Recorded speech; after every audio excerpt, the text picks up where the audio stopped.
AMD's CPU lineup is expanding with the Ryzen 7 7700 and the Ryzen 5 7600 coming to the table, the Sans X models that bring lower performance, lower price tags, and lower TDPs.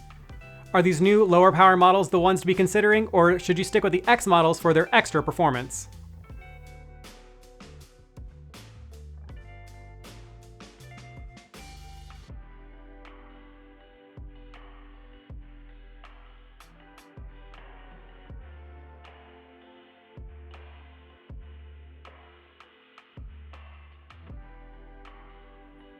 Starting off with the 4K gaming results, and you can see that the 7600 and the 7700 are both pretty close to pretty much everything else. At 4K, there's not a lot of difference between even the fastest CPUs, since you're normally going to be GPU limited. Note that all these tests are with an RTX 3080, so if you have something a little faster than that, it is going to be a little more similar to something like the 1080p results, or maybe even the 720p results. But for 4K, with the 3080, even the fastest GPU, the i9-13900K, is only 1.7% faster than the R5 7600.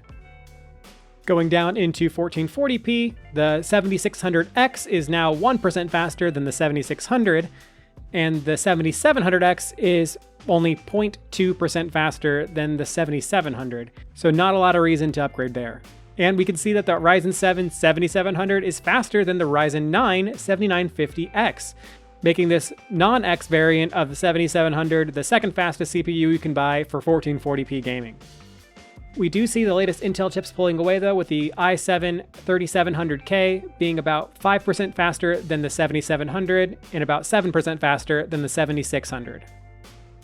1080p gaming pulls all the top AMD chips together, with now only a 1% difference between the 7700 and the 7700X, with the 7900X and 7950X sandwiched between them.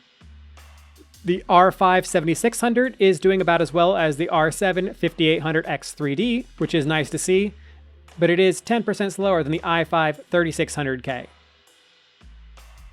If you're planning on holding on to your CPU for several GPU generations, then the 720p results might be more interesting, with the R5 7600 being about 1% slower than the R7 5800X 3D.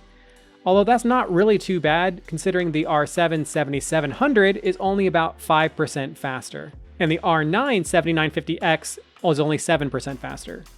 Still, for gaming, the latest generation of Intel chips leads the pack, being at least 15% faster and up to 20% faster for the i9 3900K. That does sound pretty impressive, though these new chips from AMD are more about power efficiency than anything else. Taking a look at the consumption while gaming, and we can see the i9 3900K is using 114 watts while gaming, which is more than double the R7 7700. While the R5 7600 uses even less, while only being a few percentage points slower. That positions the R7 7700 and the R5 7600 very well in terms of energy efficiency while gaming. Both are much better than comparable Intel offerings, and the R7 7700 is even better than its namesake, the R7 7700X. Surprisingly, the R5 7600X is even more efficient, but since both chips are basically the same, that is probably something you could eke out more performance or more efficiency by tuning. And this efficiency holds true in other applications as well. Using Cinebench here as an example, you can see the R7 7700 is basically the most efficient CPU we've ever tested, with the Ryzen 5 7600 being good but noticeably lower, and much better than any of the internal or external competition. And all of this efficiency really helps with CPU temperatures. The Ryzen 5 7600 and Ryzen 7 7700 are both much cooler than any of the 7000 series Ryzens. The last generation's R5 5600 and 5600X still hold on to the crown.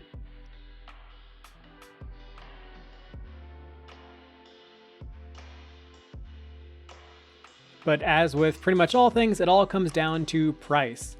The Ryzen 5 7600 and Ryzen 7 7700 are both a better deal than their bigger brothers, but really only the R5 7600 has a decent starting price.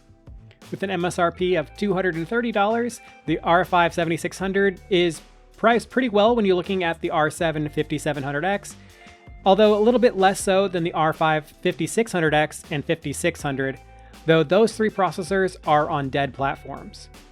Its more contemporary competition, the i5 3600K, is a little bit more expensive and is a little bit worse performance per dollar, but it is also a little bit faster and the platform costs are a little bit lower, so it kind of equals out.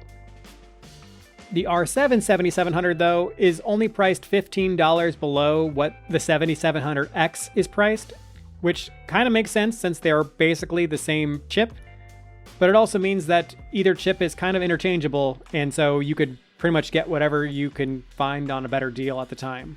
Its one saving grace, and the same is true for the 7600, is that they both come with box coolers, where the 7600X and the 7700X do not. But that just makes the R5 7600 that much better of a deal. If you are looking at building a small form factor PC, these new chips from AMD do fit the bill pretty well, since they'll run cooler and quieter than any of the contemporary Intel or AMD models. They also make great starter CPUs if you are looking to build in the AM5 platform, but your preferred CPU is not available yet, or if you're looking to upgrade down the road in a few generations.